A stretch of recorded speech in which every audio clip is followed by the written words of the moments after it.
Hi friends, வாங்க வணக்கம். எல்லோரும் எப்படி இருக்கீங்க? நல்லா இருக்கீங்களாப்பா? சாப்பிட்டீங்களா? பாருங்கள், நைட்டு நான் ஃபுல்லாக ஒட்டனை அடிச்சிட்டேன். நைட்டு 9:30 10 வரலையும் ஒட்டனை அடிச்சிட்டேன். இப்போ காலையில் எழுந்திரிச்சி பார்த்திங்கன்னா பாதி ஜாமான் வந்து நேற்றே எடுத்து பாருங்க அக்கட்டால் அங்கே வச்சுட்டேன். அதுக்கப்புறம் பாதி ஜாமான்னு பார்த்திங்கன்னா காலையில் எல்லாமே ஃபுல்லாக எடுத்துகிட்டு ஃபுல்லாக செவுறு ஃபுல்லாக மண், சரியான மண். ஏன்னா கூரை வீடு இல்லையா, காற்று ஆடி மாதம் பிறந்ததுலேருந்து காற்று பயங்கரமாக அடிச்சிட்ருக்கு. அதனால் மண் ஃபுல்லாக வாரி கொண்டாந்து போட்டுருது. இப்போ கொஞ்சம் காற்று பரவாயில்ல. அப்புறம் இன்னும் கொஞ்சம் சுத்தம் பண்ணணும். இப்போ பாப்பா வந்ததுலேருந்து நான் அதிகமாக சுத்தம் பண்ணல. பாப்பா வந்த அன்னைக்கு சுத்தம் பண்ணதும் சரி.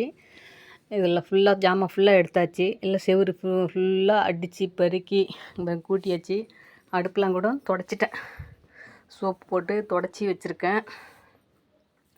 துடைச்சி முடிச்சுட்டு அதுக்கப்புறம் இன்னுமே என்ன பண்ணுறோம் அப்படின்னா, வெயில் சரியான முறையில் வெயில் அடிக்கலைங்க பாருங்க. வெயிலே இல்லை. அப்படியே மானம் ஒரு மாதிரி கருகும்னே இருக்குது. வெயில் அடிச்சதுன்னா மல்லிகை ஜாமான்லாம் வெளியில் வந்து காய வச்சுட்டு அந்த டப்பாயெல்லாம் விலக்கி வெயிலில் காய வச்சு மல்லிகை ஜாமானை கொட்டி அதுக்கப்புறம் தான் கொண்டாந்து வைப்பேன். நான் அங்கே ஈரோட்டில் அப்படி தான் செய்வேன்.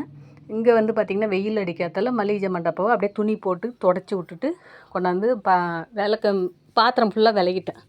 விளக்கி பாருங்க, அங்கிட்ட எல்லாம் விளக்கி அடுக்கி வச்சுக்கிறேன். ஆள்ற பாத்திரம் ஃபுல்லாக அதை ஃபுல்லாக கொண்டாந்து இந்த பக்கம் வந்து ஈய பாத்திரங்கள், இந்த பக்கம் வந்து சில்வர் பாத்திரம். இது வரலையும் வந்து கொஞ்சம் தாளிப்புக்கு தேவையான மல்லிகை ஜாமான் பொருள். இந்த பக்கம் சில்வர் பாத்திரம். இந்த ஷெல்ஃபில் பார்த்திங்கன்னா மல்லிகை ஜாமான். இதில் பக்கெட்டு, இதுலேயும் கீழேயும் பக்கெட்டு. இந்த தேவையான மாவுலாம் பக்கெட்டில் போட்டு இந்த ஷெல்ஃபில் வச்சுருவேன். அரிசி, ரேஷன் அரிசி, வீட்டில் சாப்பாடு செய்கிற அரிசி இது எல்லாமே பக்கெட்டில் போட்டு இந்த ஷெல்ஃபில் வச்சுருவேன். இது வந்து தட்டு வைக்கிற கூடை. இது வந்து கரண்டி மாட்டுறதுக்கு நாம்ளாக ரெடி பண்ணது. இதெல்லாம் அடித்து 20-25 வருஷத்துக்கு மேலே ஆகுது. இந்த மாதிரி இதெல்லாம் அடித்து கிராம சைட்லாம் பாருங்கள் இப்படி தான் வச்சுருப்பாங்க நிறைய பேர். இதில் வைக்கலாம். இது ஹோல்ஸ் வந்து இப்போ ரொம்ப பெருசாக இருக்காது, கரண்டிலாம் மாட்டாது. இந்த கூடெல்லாம் பார்த்திங்கன்னா கிட்டத்தட்ட ஒரு 30 வருஷத்துக்கு மேலே இருக்கும். இந்த ஜாமாங்க ஒரு கூடெல்லாம் வாங்கி அடித்தது வாக்கில் அப்படியே இருக்குது.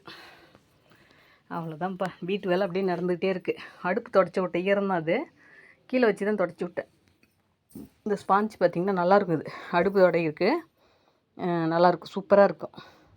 அடுப்போ மேடையோ சோப்பு போட்டு அப்படியே துடைச்சோம்னா அப்படியே துடைச்சி எடுத்து தண்ணியில் அலசி துடைச்சி எடுக்கிறது சூப்பராக இருக்கும். சூப்பர் மார்க்கெட்டில் கிடைக்கும். பார்த்திங்கன்னா இந்த மாதிரி நான் வந்து இப்போ நான் எதுக்காக ஃபுல்லாக க்ளீன் பண்ணுறேன் அப்படின்னா, ஆடி மாதத்தில் காற்றடிச்சு பயங்கரமான மண் எல்லாமே சுத்தம் பண்ணிடுவோம். அப்புறம் எல்லாம் வீட்டை வந்து ஹோம் டூர் போட சொல்லிட்டு இருக்காங்க. அதுக்கு ரெடி பண்ண மாதிரி ஆகிடும். ஏன்னா வெறும் குப்பையாக இருக்கும் இல்லையா, யாராவது ஏதாவது பேட் கமெண்ட் பண்ணுவாங்க. அதனால் க்ளீனாக சுத்தம் பண்ணிவிட்டு அடிக்கிட்டு, இந்த இடம் பார்த்திங்கன்னா எங்கள் அப்பா போட்டோ எங்கள் அம்மா போட்டோ மாட்டாமல் இருக்குது. சரி, இதில் கொண்டு வந்து நம்ம அப்பா அம்மா போட்டோ மாட்டி டெய்லியும் வத்தி நம்ம இருக்கிற வரலையும் வத்தி ஏற்றிக்கலாம் அப்படின்னு. ஓகேப்பா, அடுத்த டிவிலையில் பார்க்கலாம்.